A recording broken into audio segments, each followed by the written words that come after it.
Hamas के खिलाफ चल रहे महायुद्ध में इजराइल अगर जीता तब भी पुतिन की जीत होगी और अगर इजराइल हमास से हार गया तब भी व्लादिमीर पुतिन ही जीतेंगे। दरअसल ये बात अब नेटो को भी बखूबी समझ आ गई है, लेकिन नेटो अब ये जानकर डरा हुआ है, सहमा हुआ है कि उसने इजराइल के साथ हमदर्दी जताकर अपने हाथ खुद ब खुद जला लिए। इजराइल की वजह से नेटो में फूट पड़ गई है।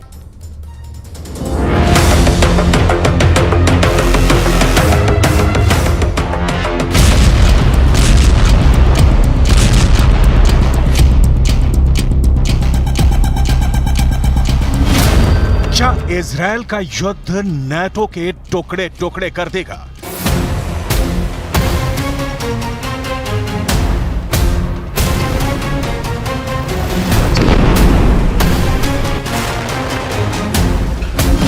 जिस नेटो को करीब 2 साल से चल रहा यूक्रेन का युद्ध नहीं तोड़ पा रहा, उसके वजूद पर महज 2 महीने से जारी इजराइल की जंग ने तलवार लटका दी है।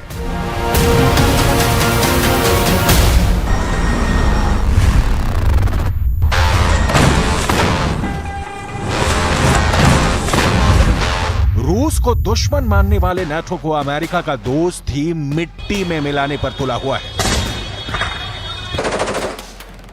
अमेरिका की अगुवाई वाले मिलिट्री अलायंस में आग लगाने वाला खुद अमेरिका का जिगरी दोस्त इजराइल है। इसलिए अब नेटो के अंदर इजराइल के खिलाफ गुस्सा भड़कने लगा है। नेटो के कई बड़े देश कह रहे हैं कि इजराइल हथियार डाल दे, इजराइल युद्ध खत्म कर दे। एक तरह से नेटो ने कह दिया है कि इजराइल हमास के सामने सरेंडर कर दे।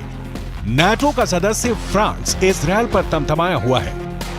उसने 2 टूक कह दिया है कि इजराइल ने बहुत खून बहा दिया है, अब वो रुक जाए।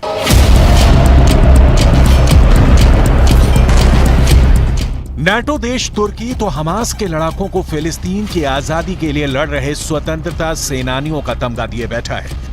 स्पेन तो इजराइल के मुंह पर कह चुका है कि वो गाजा में ठीक नहीं कर रहा।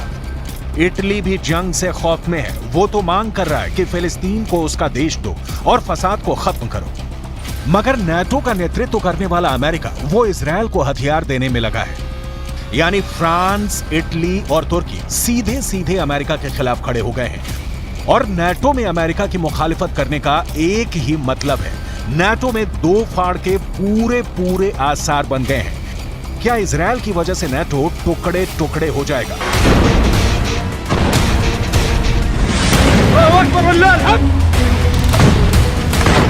शुरुआत में कहानी बिल्कुल अलग थी। 7 अक्टूबर को हमास के इजराइल पर हमला करते ही नेटो इजराइल के समर्थन में उतर आया था। पूरा का पूरा नेटो इजराइल के पीछे खड़ा हो गया था। नेटो के चीफ ने इजराइल को यह भी भरोसा दिया कि इस जंग में वो खुद को अकेला ना समझे। लेकिन अब इजराइल पर युद्ध रोकने का सबसे बड़ा प्रेशर नेटो से आया है। सवाल है कि क्या नेटो करा देगा अब इजराइल का सरेंडर?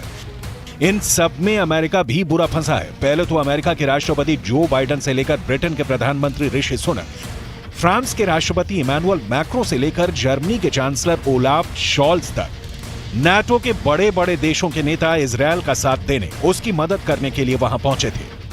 लेकिन अब यही देश इजराइल का साथ देने पर बट गए हैं। कह रहे हैं कि इजराइल खुद पर लगाम लगाए। ऐसा कैसे हुआ? 2 महीने में ये पिक्चर पलटी कैसे? इजराइल के सिर पर हमास से बदला लेने का ऐसा भूत सवार है कि वो बेकाबू हो गया है। वो लगातार गाजा पर बम गिरा रहा है। गाजा के निहत्थे लोगों पर भी रहम नहीं खा रहा। 15,000 लोगों की मौत हो चुकी है, हजारों बच्चे मर चुके हैं। इजराइल के इन अंधाधुंध हमलों ने ही नेटो के लिए अब बहुत बड़ी मुसीबत खड़ी कर दी है, क्योंकि नेटो तो एक अलग मोर्चे पर बुरी तरह फंस गया है। नेटो और अमेरिका इस वक्त यूक्रेन को बचाने की आखिरी लड़ाई लड़ रहे हैं। अमेरिका इस वक्त रूस, चीन और ईरान जैसे अपने सबसे बड़े और खूंखार दुश्मनों से भिड़ा हुआ है। ऊपर से अब इजराइल के साथ खड़े होने की वजह से मुस्लिम देश भी नेटो को आंख दिखा रहे हैं। लेकिन इजराइल अपने कदम खींचने को तैयार नहीं। इसी वजह से नेटो का अहम सदस्य फ्रांस आग बबूला हो गया है।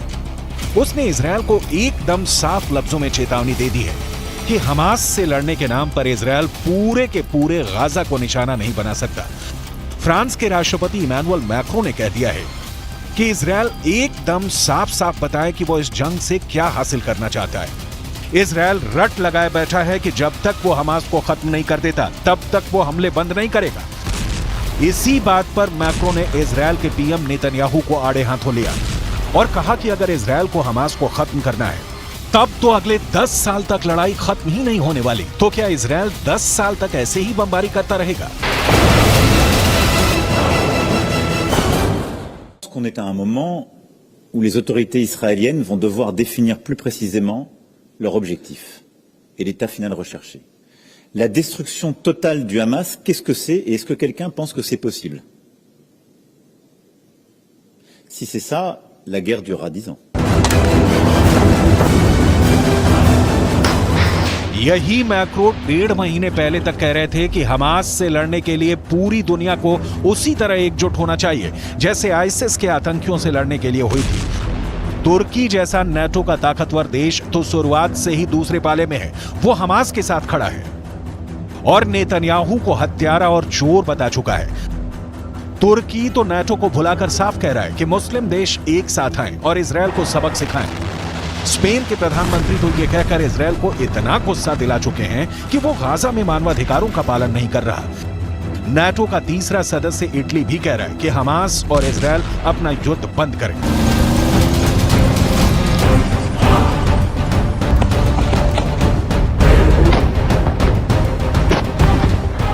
नाटो परेशान हो गया है। जब तक इजरायल और हमास के बीच युद्ध विराम चल रहा था वो चैन की सांस लिए बैठा था, लेकिन युद्ध विराम के बाद जब से इजरायल ने गाजा पर अपना फाइनल अटैक शुरू किया है तब से नाटो का हार्ट फेल होने को है। वो यूक्रेन पर फोकस नहीं कर पा रहा। अमेरिका का ध्यान भी यूक्रेन से हटकर इजरायल पर चला है और इसका पूरा फायदा मिल रहा है रूस को। पुतिन यूक्रेन में तेजी से आगे बढ़ते जा रहे हैं। इसी बात ने नाटो की रातों की नींद उड़ा दी है, क्योंकि अगर रूस ने यूक्रेन जीत लिया तो नाटो का वजूद मिट्टी में मिल जाएगा।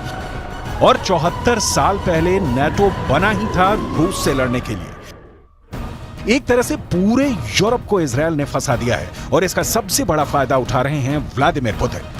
क्योंकि जब दुनिया गाजा में इजरायल की बमबारी देख रही है, जब दुनिया गाजा में 15,000 से ज्यादा लोगों की मौत देखकर हैरान है, जब अमेरिका के समुद्री बेड़े इजरायल को बचाने के लिए भूमध्य सागर में डेरा डाले हुए हैं, पश्चिम एशिया में जंग के नए फ्रंट खुलने लगे हैं, हालात ऐसे हैं कि दुनिया को परमाणु हमले से लेकर वर्ल्ड वॉर शुरू होने का डर सता रहा है, तब पुतिन की फौज ने यूक्रेन के करीब 15,000 सैनिकों को मार डाला है।